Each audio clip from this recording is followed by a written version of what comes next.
Alright, so at this point most of you know that my computer died, which is why there hasn't been an episode in quite a while. At this point of filming this Q&A, which is what this is going to be, a Q&A I should say, I've filmed an episode about Dad and Buddy, Christmas, and Buddy's last day. I don't know when I'll release that third one because it's going to be hard to edit and sad no matter how I edit it. So I sent out a tweet and a Facebook post and private messages asking for questions that you guys who watch may have had across the time you've watched or could think of on the spot. I got a fair few and I'll answer the ones sort of relevant to this Q&A. Always down for doing more of this in the future. So first question is, what is your favorite episode so far and why? And this came from Catherine. That's a really hard question to answer because these episodes are essentially, they're memories for me. When I go back and watch them, they're all very different. Obviously the themes throughout all of them are different and it's my editing and my footage, so I connect to it differently than anybody else can. I love the first episode because it was my first episode. I took more time in the kind of quality of footage because I filmed those 3 days over 6 days and I edited as I went. And what started out with just my journey to the coast and to meet Buddy turned into like a day with Buddy, and then my birthday where I went out and just filmed time lapses. But I love the music that went behind it that was done by Brother B, who I learned of through my housemates, and I love their music. So now, you know, whenever I think of Buddy, I hear the song Cider Smile, and whenever I hear Cider Smile, I see the footage of Buddy. The third episode that I did, United, about my sister, I loved doing. Getting the photos and the drone footage and telling that story over the top of the footage was just an experience in itself, and I loved doing that. My footage that I lost, what would have been the 7th episode, about me and Mum going to Sydney for my family Christmas party, that was going to be put to a song called Journey, which is by my mate Chris. Absolutely loved the song. It was going to be very different style because it's very fast paced and heavy hitting. That probably would have been my favorite episode had it not been lost. So your favorite scene / moment that you've captured, and this is asked by Shannon. Again, this is another one. There are a lot of favorite shots that I have. I think in my first episode, there was a shot of the harbor that was about a 10-minute time lapse. And you just see the boats kind of bobbing around on the water. I just loved that and how it looked. In my second episode, Aspiration, which was at Floriade, there's a shot of the Ferris wheel stopping to let people off and then speeding up, which just fell flawlessly into the music. Absolutely loved that shot. The drone footage that we captured for episode 3 and 4, that drone footage wasn't even actively filmed. It was just we were flying the drone and that's what it recorded as we flew it. And those shots sort of fit with the story I was telling for episode 3, so I threw them in. And I wanted to throw them in an episode early before I explained that, you know, my mate has a drone, because the perspective of that footage was a shock for most people. So many people came to me and were like, how did you do that? Did you throw your camera in the air? In episode 4, there was the sunrise footage, which I captured with my X100S, where the sky was just Technicolor, and that was just what it recorded. I didn't tamper with anything at all. That was purely raw footage. Scene-wise, a lot of my favorite scenes would have been in my lost footage, so that's just sucks. What was your inspiration? And this was asked by Kayla. My inspiration comes from several places. A huge part of that would be my housemate and best mate Dan, who is a cinematographer. For a long time, I enjoyed doing photography, but very amateur. I never really did a lot of post-editing. I never really went out and learned how to use the cameras well. I kind of just picked them up and figured out how to use them, a lot like I did with the Canon here. Another big inspiration would be, like, I watch a lot of YouTube, and I do follow a fair few vloggers. Corey Williams, who is dude like hella, he lives in Alaska and he vlogs weekly.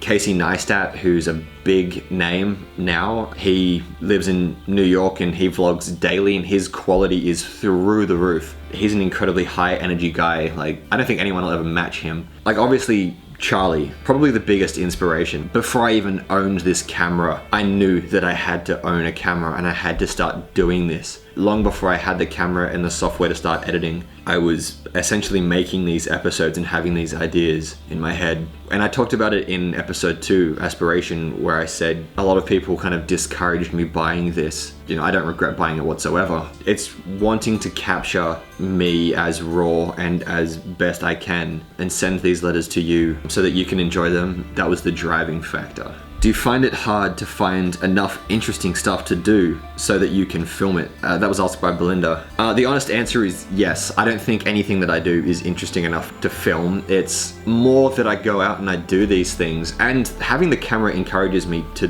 do more things. When I'm filming, the camera's just there. Think of it as it's strapped to my chest. The entire story is then told in post-production when I'm editing. Things are sometimes out of order, but in an order that still makes sense, if not more sense, because I'll film certain scenes before and after they should be filmed. But yeah, to answer your question, I don't think anything is really that interesting. Are you still finding it super different or difficult? Are you still finding it super difficult to talk to the camera? Again, by Belinda. Yes and no. When I'm here by myself filming this is rather easy. Again, it's not one of those things where like I don't have anything of what none of what I'm saying right now is scripted, as you can obviously tell. It's just straight out of my head. It comes across awkward. If I really stutter or mess up a word that I'm saying, I'll stop and start over and then just edit it so that you don't know that. That's pretty common, I will admit. I also say a lot because my brain is stalling and I literally woke up. I got out of bed and I'm filming this. I haven't even eaten yet, so I'm rather tired. And in the context of the last few days, because I am filming this Q&A after Buddy's last day, I'm still feeling rather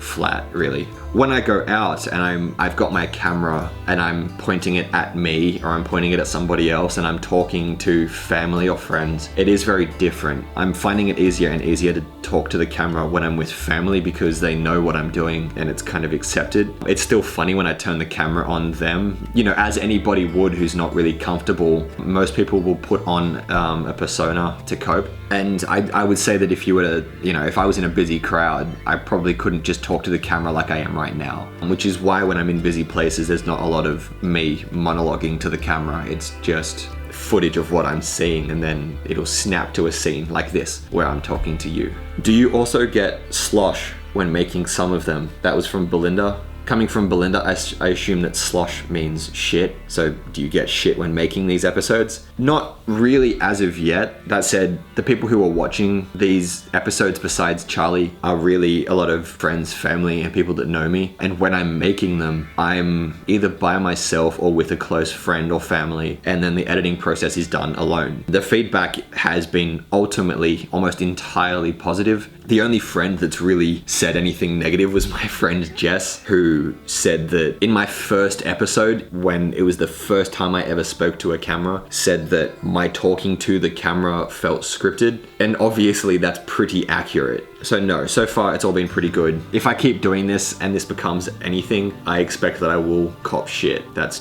gonna happen, but it doesn't matter to me. It's irrelevant. How long does the editing process generally take you? And this comes from Shannon.